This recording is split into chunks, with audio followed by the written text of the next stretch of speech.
Assalamualaikum. Waalaikumsalam warahmatullahi wabarakatuh. Selamat pagi semuanya. Pagi, Bu. Bagaimana kabarnya anak-anak? Alhamdulillah baik. Alhamdulillah. Sebelum kita melakukan proses pembelajaran, alangkah baiknya ketua kelas pimpin doa. Sebelum kita memulai pembelajaran, alangkah baiknya kita berdoa terlebih dahulu. Menurut agama dan kepercayaan, berdoa dimulai, berdoa selesai. Baik. Kita absensi dulu ya.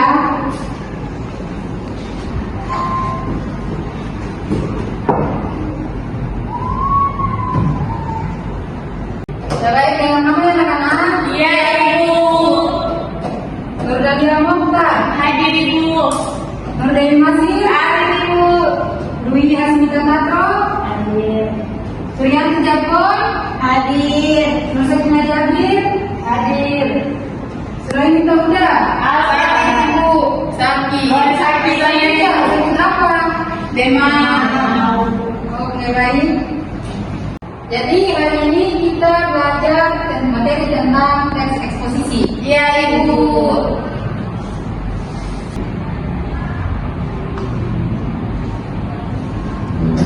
Nah, jadi di sini teks eksposisi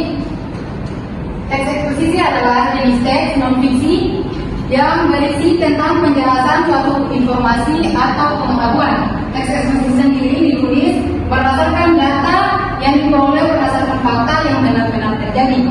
Nah, jadi maksudnya di atas adalah jika kita memberikan suatu informasi harus berdasarkan fakta, yang artinya informasi yang benar-benar terjadi. Nah, itu yang pertama. Yang kedua, mungkin di sini ada unsur-unsur teks eksposisi. Yang pertama, ada yang bisa membantu ibu untuk membaca Saya, Ibu. teks eksposisi. Ada, silakan. Satu, memilih gagasan. Unsur yang pertama dari teks eksposisi yaitu teks yang mengandung sebuah gagasan. Teks eksposisi sendiri memiliki banyak gagasan seperti penilaian, komentar, dan saran dari penulis terkait suatu topik yang sedang dibahas. Dua, mengandung fakta. Unsur kedua dari teks eksposisi adalah mengandung fakta yang sebenarnya. Sebagai teks non-fiksi, teks eksposisi menyajikan informasi hingga gagasan sesuai fakta yang benar-benar terjadi. Fakta dalam teks eksposisi biasanya berupa informasi, misalnya seperti waktu, tanggal, tempat, peristiwa, bahkan juga pernyataan yang dapat dibuktikan kebenarannya. Mungkin itu, Ibu. Oke, baik, terima kasih. Nah, memiliki gagasan itu seperti kita menuangkan suatu ide dalam memberikan suatu penilaian dalam suatu topik. Nah, jadi yang kedua mengandung fakta. Jadi mengandung fakta itu informasi yang benar-benar terjadi, informasi yang yang berdasarkan fakta. Misalnya seperti tempat, tanggal atau waktu itu semua berdasarkan fakta. Nah, itu lanjutannya yaitu ciri-ciri teks eksposisi. Yang pertama, memberikan informasi atau pengetahuan. Kedua, menggunakan bahasa yang baku. Ketiga, berisi tentang sebuah fakta. Keempat, format penulisannya singkat, jelas, dan padat. Kelima, memberikan objektif dan tidak kimia. Mungkin ini merasa kalian sudah mengerti dengan 5 ciri-ciri teks eksposisi yang awal tadi kan itu sudah bahas. Jadi selanjutnya ada struktur teks eksposisi. Di sini ada yang bisa bantu ibu untuk menjelaskan struktur teks eksposisi tersebut. Saya, Ibu.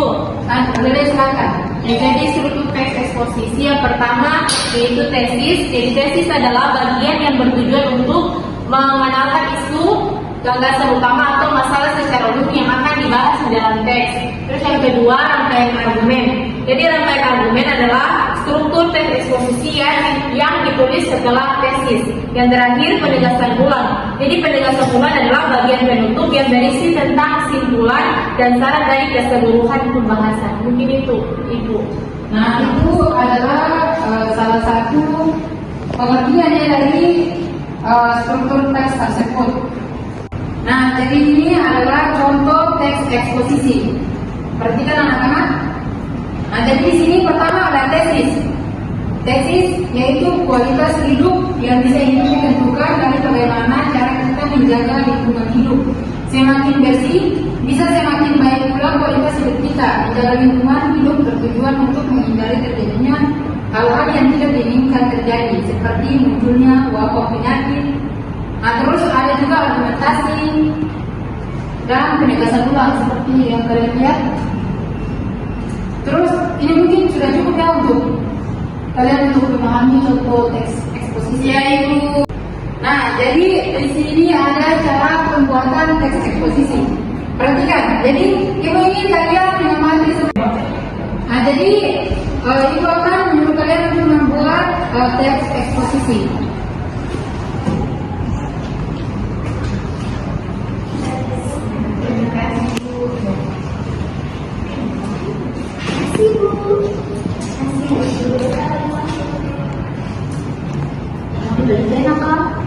Jadi nanti salah satu kelompok maju untuk presentasi ya.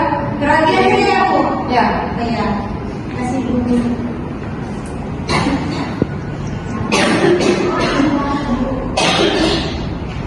Waktu selesai. Jadi kira-kira kelompok mana yang ingin mempresentasikan hasil teks eksposisi? Saya itu. Tadi persilakan.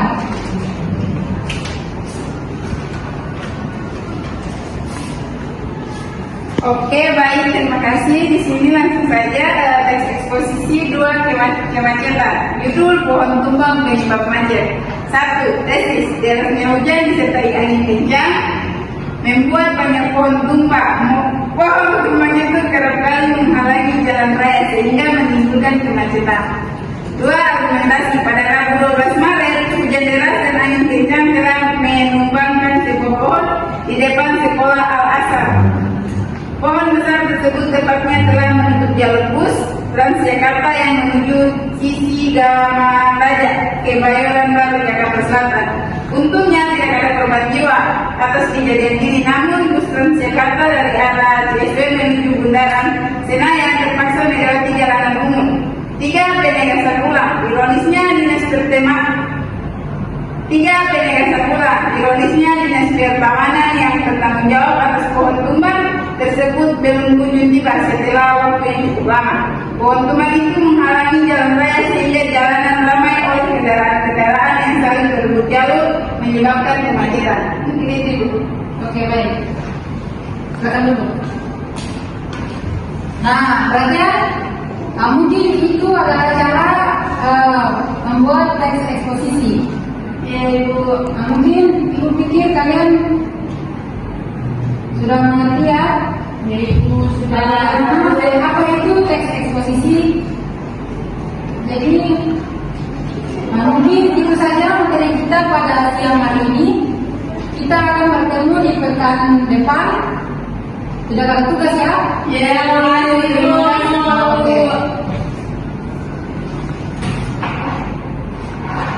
Oke, baiklah.